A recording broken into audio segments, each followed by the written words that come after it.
The liberation of Mosul from Islamic State has topped the news cycle over the past few days. It's been full of praise for the victorious Iraqi and coalition forces and pictures of celebration.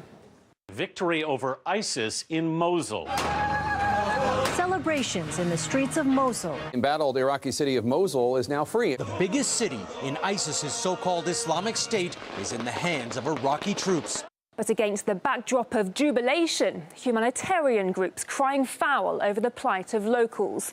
Amnesty International has issued a 50-page report detailing the extent of civilian suffering, calling out both Iraqi and the US-led coalition forces for repeated violations of international humanitarian law, which it says could amount to war crimes.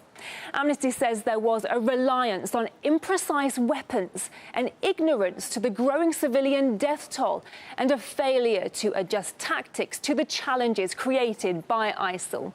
Of course, you'd never expect much respect for civilian life from the terrorists, known for using innocent people as human shields. But it seems those fighting ISIL somehow turned a blind eye to what they call collateral damage.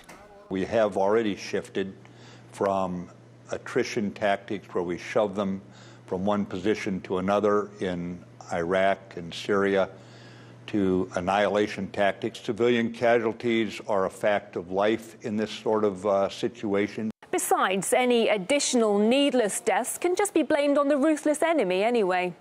According to the UN, the battle for Mosul has left almost 900,000 people displaced, more than 8,000 civilians dead or wounded, and 100,000 children at risk.